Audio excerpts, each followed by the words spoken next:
Maximize niche targeting for your curated content. What is curation? Once you have gathered your reverse-engineered content, please understand that you are going to be using them to build credibility for your social media accounts and, ultimately, to drive traffic to your target website. Your target website could be a resource site, it could be a series of article pages, or it can be an actual blog.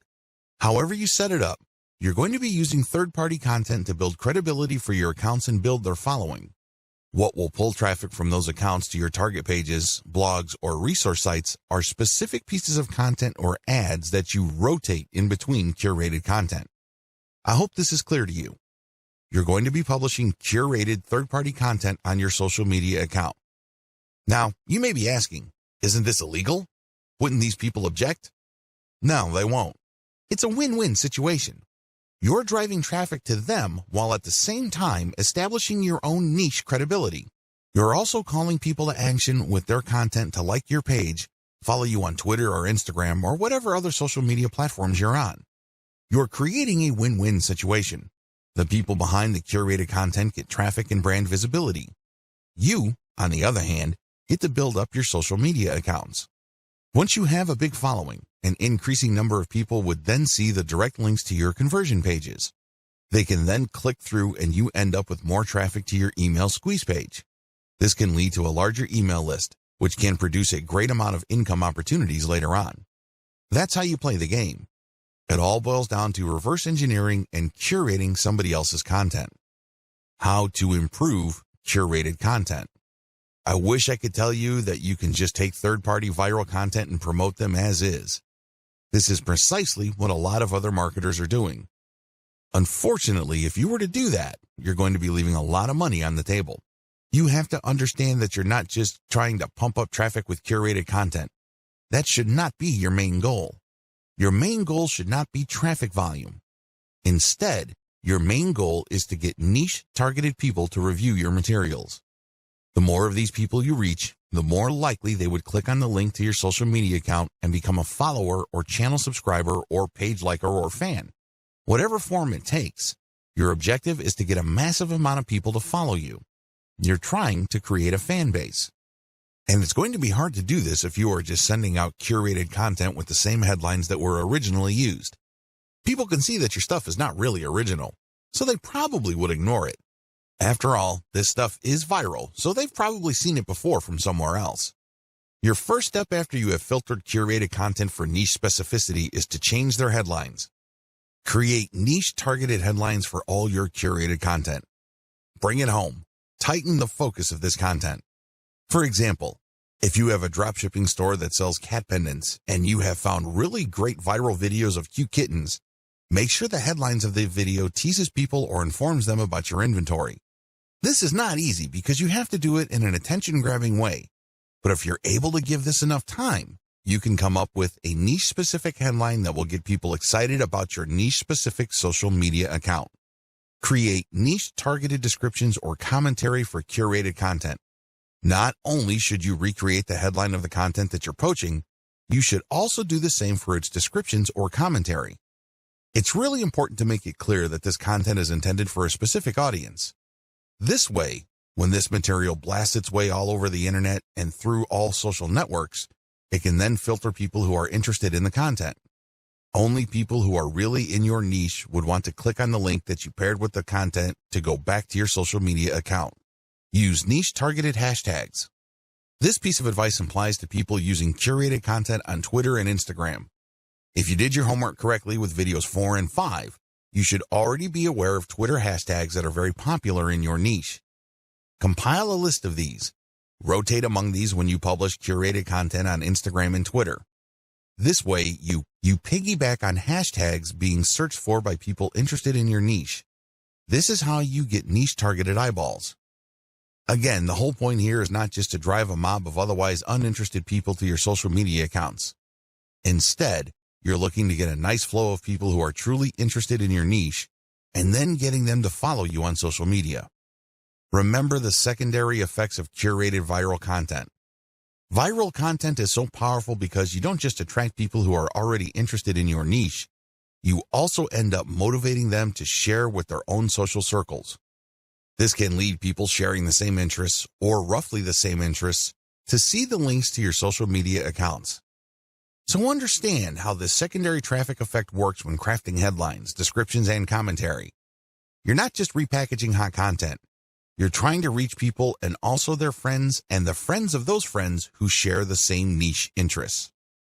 I want to share with you this big picture so you can see how important this is. This is not something you just blow through.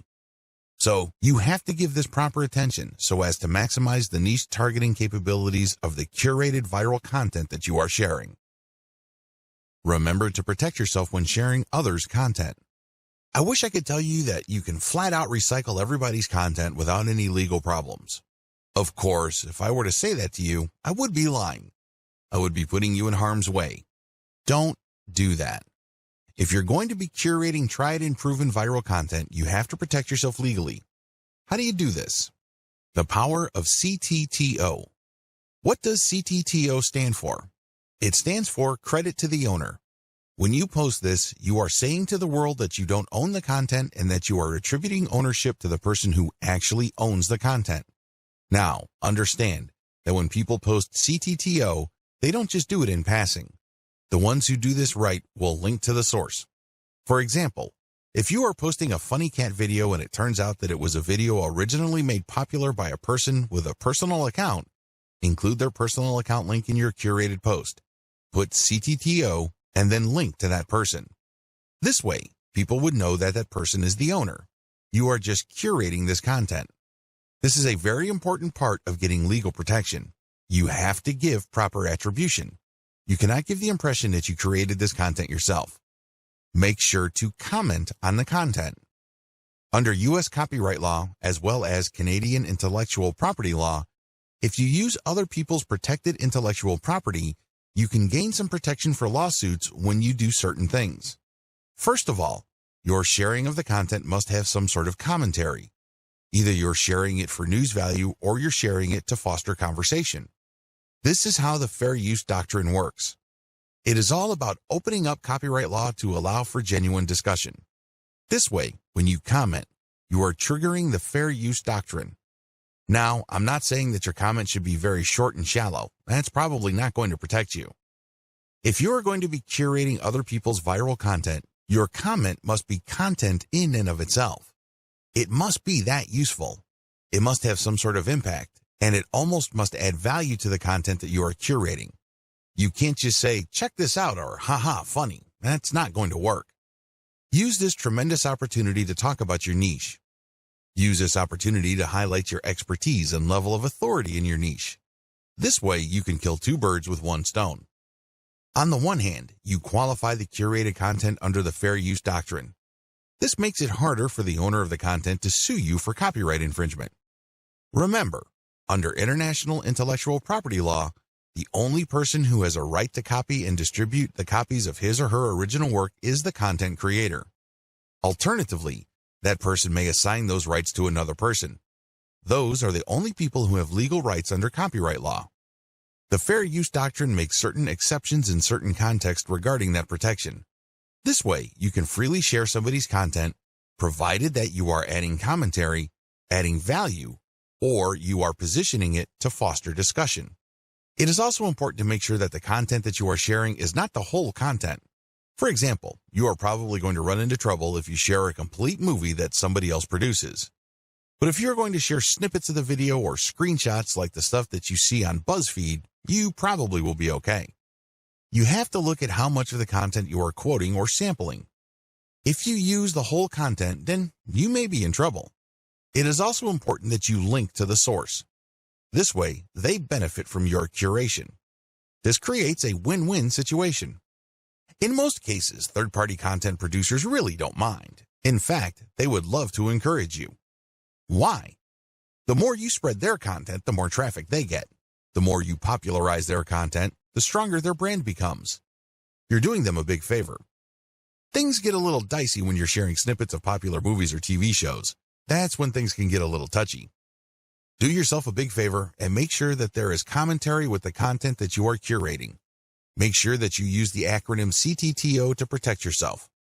Also, if you get any kind of complaint or notification from the rights owner, pull the curated content down. It's not worth it. You don't want to blow all the cash that you have managed to build up creating your own distinct online brand because you don't want to let go of curated content. If you're doing this right, you should have a lot of curated materials anyway. You're not really losing much if the rights owner tells you to pull down a few posts on your social media accounts. When you get such notifications, make sure you act on them promptly. Don't sit on them. Don't blow them off. You're just going to make things harder on yourself if they decide to sue you. Make no mistake, intellectual property right law is no joke. There are fines that you can face, and you might even get jail time. It can get that bad. So do yourself a big favor and make sure you protect yourself adequately when sharing other people's content. Now, please understand that what makes this really murky is the fact that when content goes viral on the internet, it usually changes hands so many times. In fact, this may have happened so much that you really don't know who the real owner is. You really don't know who created that content in the first place. Do yourself a big favor and make sure that you follow the rules above and you are very responsive to take down notices or notifications. How to share viral content on Facebook. Now that you have a good understanding of your grand strategy for sharing viral content and leveraging content curation to build up your social media and blog following, here is a specific video on viral content marketing on Facebook. Post viral content first on your Facebook page. The first thing that you need to do is to post the curated content on your Facebook page. This is the first place you're going to post your material. You then take the link of that created post and republish to other parts of Facebook as well as Twitter and other social media platforms using tools like Hootsuite. This handy tool enables you to upload a massive amount of content to your social media accounts and space out the publication of that content. You can also play around with the hashtags, comments, and titles. The great thing about Hootsuite is you don't have to babysit your social media accounts. You tell it when it should publish. You just need to designate the time and set the software and pretty much forget it. Once you have uploaded all your content, you can pretty much just sit back and let Hootsuite do its thing. When people visit your social media accounts, they get the impression that you're actively operating your account because you're publishing at a regular rate. What they don't know is that you have actually set this up well in advance and it was software that published this material. This is a great way of automating your operations, so you don't have to physically or manually do the work. A lot of people actually make great passive income just by using tools like Hootsuite to post curated content on their social media accounts. These then drive traffic to their mailing lists. These lists are then automated to send offers at specific times. The owners and operators of these systems just sit back and collect cash. I know, sounds pretty awesome, but you have to have a system as well as a clear plan in order to pull this off. When to republish. If you did your homework correctly, you should have a large collection of viral content in your niche. This stuff is tried and proven. These materials are known to attract a tremendous amount of eyeballs in your niche. The problem is, you don't want to keep republishing the same content over and over. For example, if you have 300 links and you have set up Hootsuite to tweet out your materials at a rate of 6 times a day, this means that after 50 days, your list will get republished again. You may want to tweet more frequently, like 12 times a day, and this would cut down your republish date to 25 days. Can you see the problem here? You're probably going to lose followers if it becomes obvious to them that you're just recycling the same content over and over. This is why I suggest that you get a huge amount of content so that even if you are publishing at a very frequent clip, every single day, your republication is not going to look obvious. Why republish anyway? You can do things the hard way and get just a massive list of content and set up your system so that you'll never publish the same content more than once. You're more than welcome to do that. It takes a lot of work, time, and effort. A lot of people don't do things that way. Instead, they would rather republish. As long as you have enough materials to recycle, you should be fine. If you're going to be republishing once every 2 months, that should be safe. Still, why should you republish? Well, when you do this, you get many bites of the apple. Maybe for whatever reason your initial publication did not get your followers' attention. Hey, it happens. If you republish, you get another chance. Also, when viral content gets hot, it gets cold very quickly. But this doesn't necessarily mean that people who are originally interested in it have completely lost all interest. When you republish at a later date, you might awaken interest. People might think that it's a nice throwback and share it, and this can give you new fans. Regardless, if enough time has passed since you originally published the curated content, you give your fans the impression that they are seeing new content.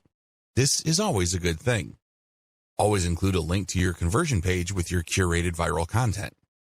Every time you publish curated viral content, you should link to the source, you should give proper attribution, but you should also link to your conversion page. This is your mailing list. If you can't do that, then Facebook will publish your curated content as something published by your Facebook page. This might be good enough. If you are sharing the direct post on your Facebook page to related Facebook groups or other pages, people might click to like your page and possibly get your updates. Post your Facebook page's URLs on niche-related Facebook groups.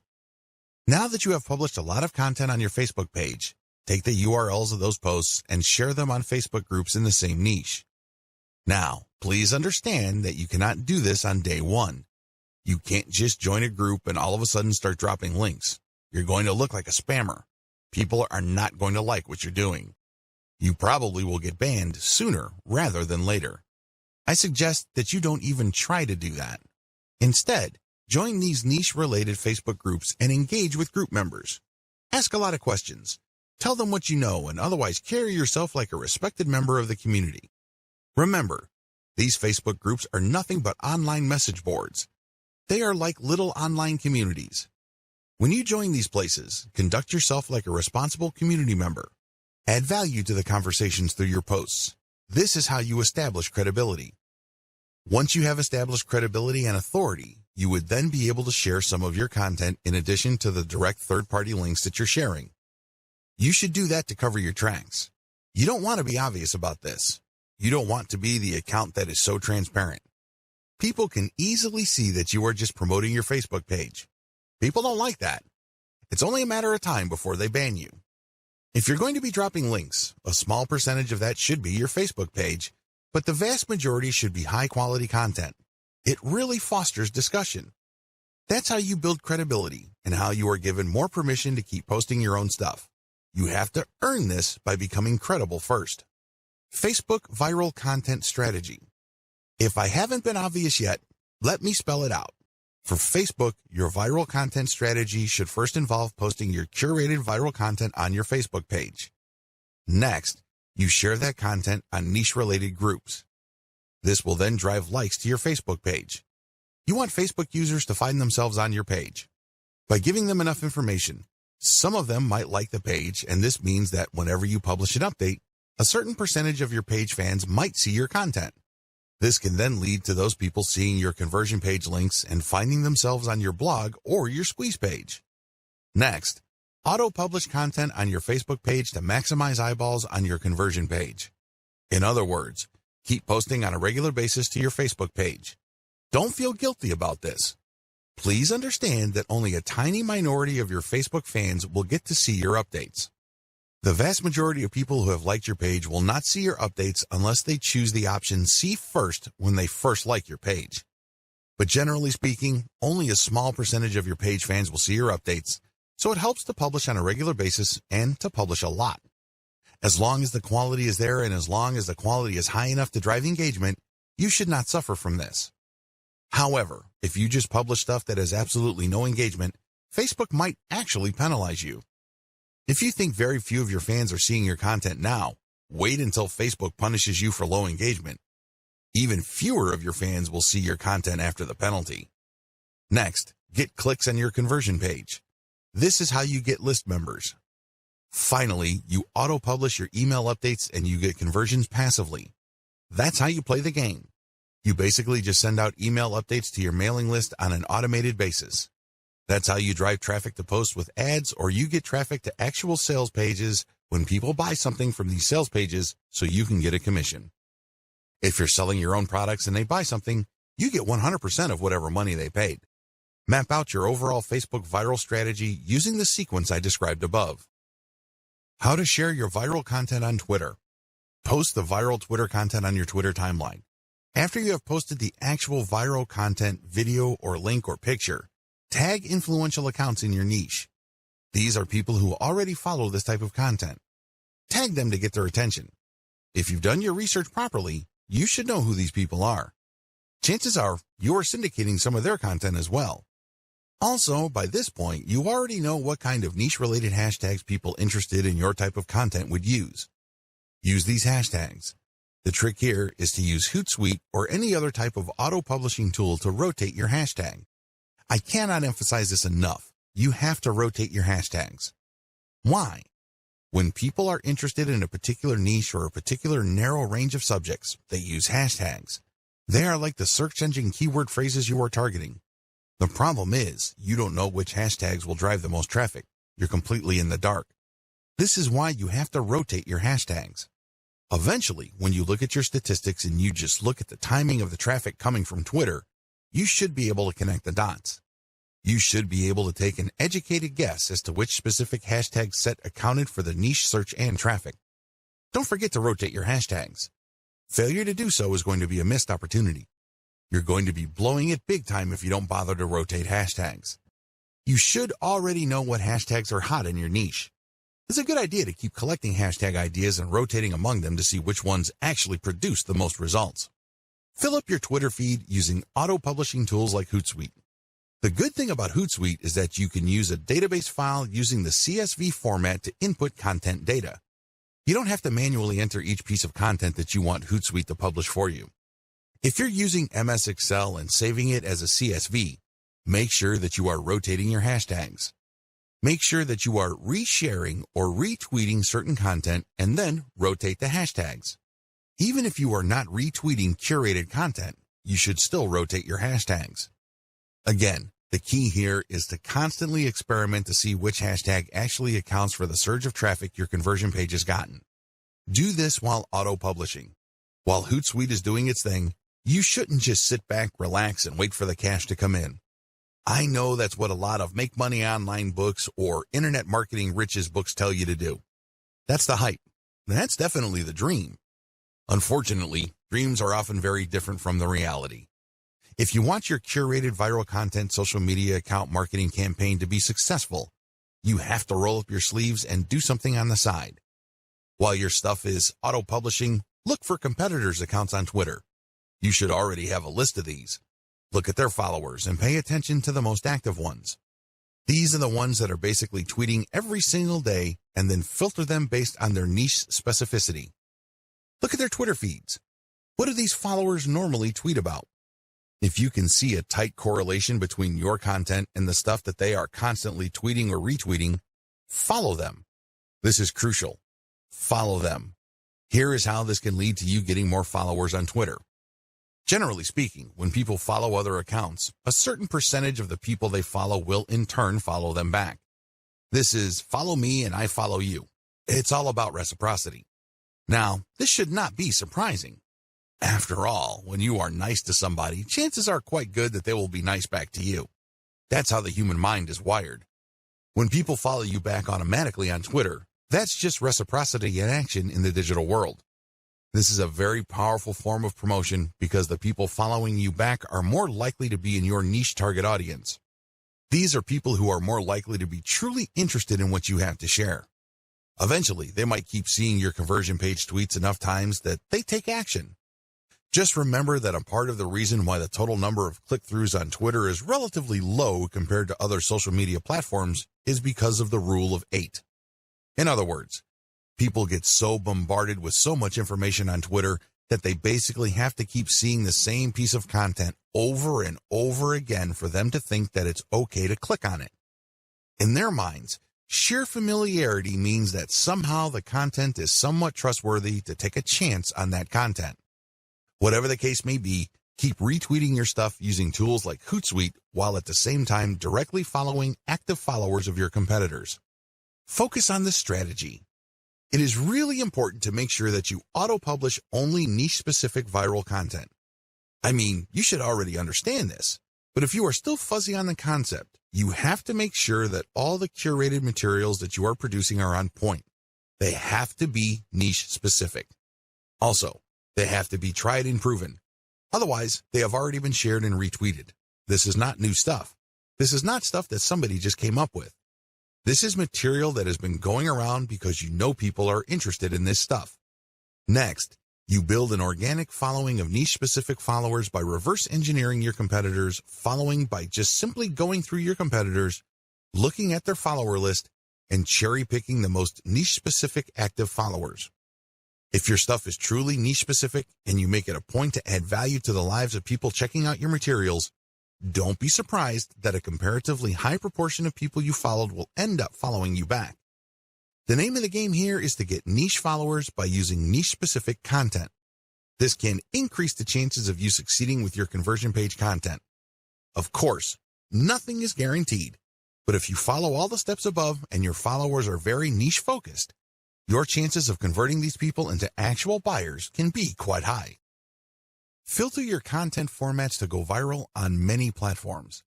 By simply taking content from one platform and then sharing it on another, you can get quite a nice flow of traffic.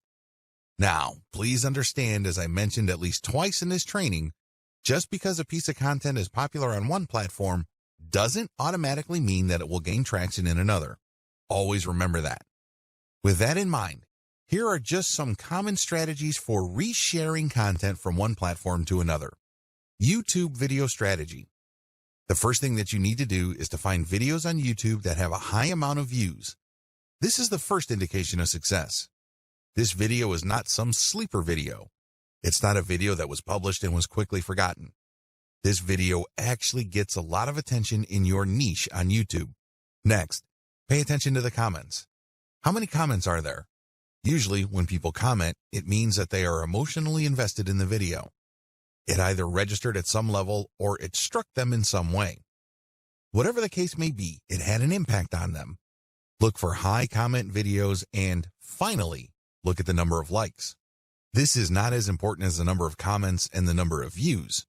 Again, you need to double check that these YouTube videos that you're considering republishing are really specific to your niche. Once you are sure that this is the kind of video you would want to curate, download these and share on your Facebook and Twitter accounts. Again, make sure to protect yourself by including CTTO and linking to the YouTube channel of the source. When sharing on Twitter, rotate the hashtag. Similarly, you can download Facebook and Twitter video content and share on your YouTube channel. You're basically just doing things in reverse. Still, you're going to have to protect yourself by posting an attribution link next to the CTTO text. Picture strategy. Find viral infographic or picture content on Instagram and Pinterest. Share these on Facebook and Twitter with proper attribution. Do the same with viral Facebook and Twitter photo content, but on the Instagram and Pinterest platforms. Again, make sure you rotate your hashtags. Make sure that this stuff is really niche specific. Also, if you find viral content in your niche on Twitter and Facebook, look for accounts on Pinterest and Instagram that target those niches. Look at their followers and try to follow those followers and possibly get them to follow you back. This way, you're working on two levels. You're not just shuffling curated content around. You're also building up an organic niche following for your accounts. All content must eventually lead to your conversion accounts. On your YouTube channel, you should have a link to your squeeze page or blog. This can be in your About page. This can also be in the description of every video you upload on YouTube. Please understand that most people don't click on the About link on YouTube. They might like your videos, but they might not bother to get more information about you. Do yourself a big favor and make sure that every time you upload a video, put your squeeze page URL or blog URL in the description section. Twitter strategy. On your Twitter account, make sure you include your squeeze page URL or your blog URL in your bio profile and rotate among these in the content that you are sharing. The same applies to your Facebook page, as well as your Facebook group posts. It's all about maximizing eyeballs to your squeeze page or your blog homepage URL. Of course, as I've mentioned several times before, when you are republishing curated content, you have to be hands-on. You can't just take content that is already popular and just shuffle it off to another platform or redistribute it on the same platform that content is already on. You're probably not going to benefit all that much from that content's viral appeal. You have to play around with the title, as well as the commentary, and really add more value to each piece of content. As you can probably tell, this is going to take quite some time, and that is why I suggest that you hire a virtual assistant with solid English skills from places like Fiverr, or if you're looking to save money, cognoplus.com. If you need expert writing services, you might want to try Upwork, or if you are operating on a budget but need very high quality, try ozkey.org. This training gives away several secrets that you probably haven't heard before. There's a reason why these secrets are not out in the open. They are unpopular. A lot of people who make their living convincing others that they can become instant overnight millionaires doing online marketing don't want you to know about these secrets. They don't want you to know about the work involved. They don't want you to know that there is a shortcut involved. They don't want you to know about the fact that you can shorten your path to success by simply reverse engineering other people's success. They don't want you to know the fact that you can use your competitors to do your homework for you. They want to keep you in the dark about all of that. Why would they want to do it? Well, they want to believe that if you create hot content, people will magically appear in your website. In other words, they want you to keep coming back to them for guidance. They don't really want to give you the raw framework you need so you can get started. Now, please understand that I am giving you the raw framework. You still need to constantly experiment, tweak, and modify whatever it is you are doing to fit your circumstances. This enables you to fine-tune your results and eventually achieve ultimate success. When working with viral content, it really all boils down to finding what works and building on it. If this is your mindset, you should succeed. But if you think that you just need to poach other people's work and put in very little time and effort in syndicating this material, you probably are not going to be all that successful. Remember, at the end of the day, it all boils down to the value you add to people's lives. That is the bottom line. If you execute all the tips and tricks that I've included in this training with value in mind, you should end up doing pretty well. I wish you nothing but the greatest success. That's it for this video today, and thanks for watching. If you like this video, then please subscribe and hit the bell of notification, so you will get notification as soon as I upload a new video. I wish you best luck for all your future projects. See you later next time.